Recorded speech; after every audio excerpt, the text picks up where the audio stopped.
Hope you enjoyed this one. This is Sullivan asking my latest review of Bleach chapters after 645. Alright, don't chase my shadow. Basically.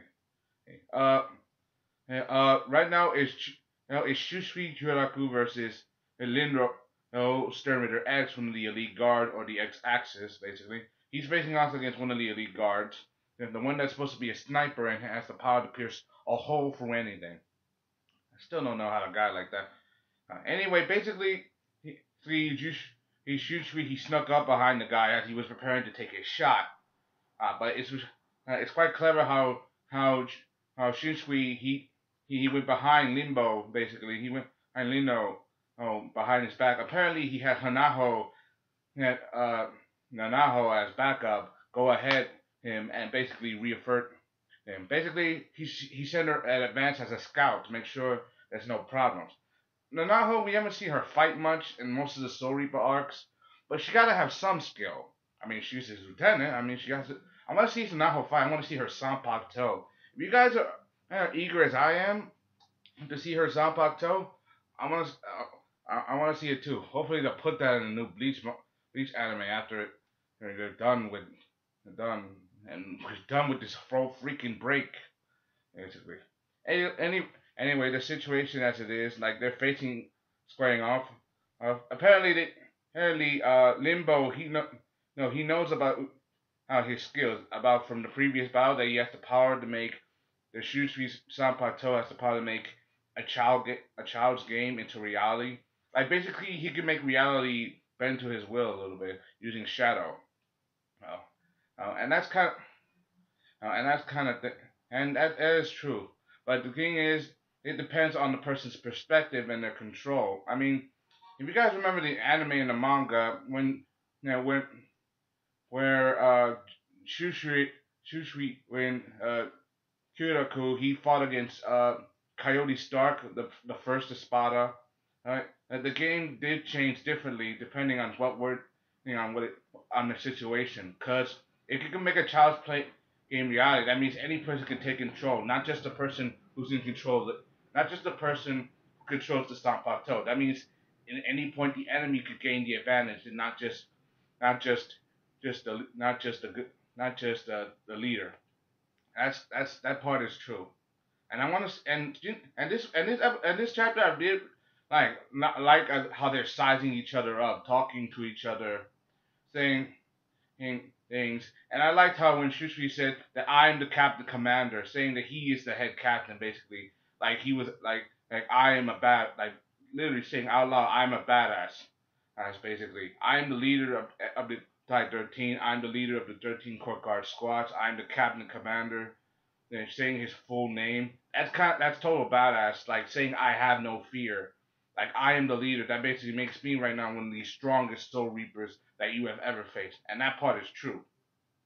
I mean, he was getting used as a student. That means he does have the right to succeed as Captain Commander. But we've never seen his Bankai before, so hopefully in this episode we will. Anyway, I did like the fight. The fight was kind of fast progression.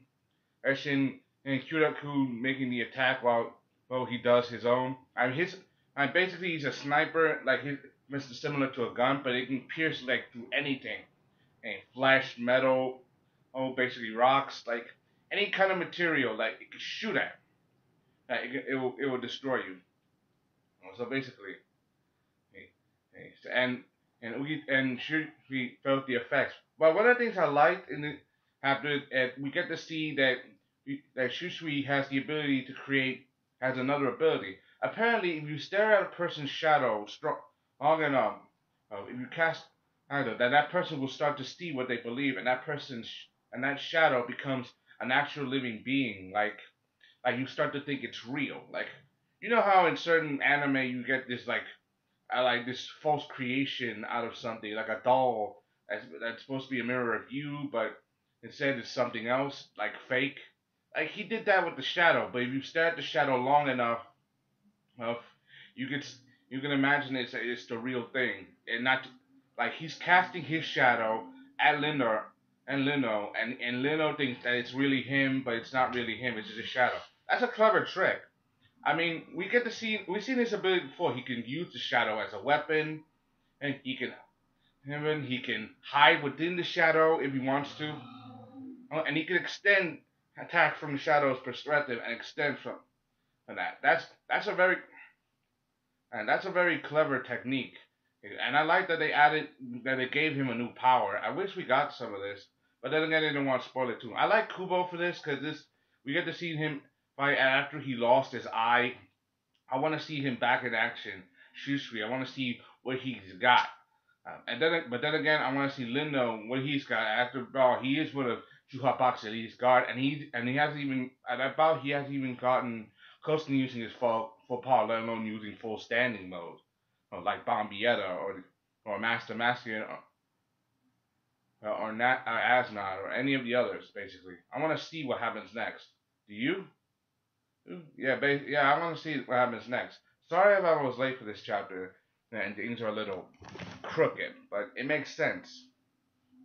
And so I've been dealing with a lot, struggling with a decision about keep doing this or not. So anyway, I like the story. It was good, nice production. Then talking to other, feeling each other up, and basically, and Lindo, he's not an idiot. Basically, he could tell that one of the reasons why Shunsui caught up to him was also because he was focusing his energy so well, so he managed to track the energy back to his source, like kind of like an extension cord at the end of a machine that's plugged in. Right? So it's understandable. Anyway, that's all I gotta say. Hope you enjoyed this. I can't wait. This fight was pretty good, even though they haven't even gotten started yet. I can't wait for them to go full force in the next chapter. I want to see them go all out. Hope you enjoyed this. Thank you. This is Sullivan Adams giving my latest review on Bleach chapter 645. Don't chase my shadow. Please, we need the anime back. We need it back, and we need it back now. I want this in the anime. Bye.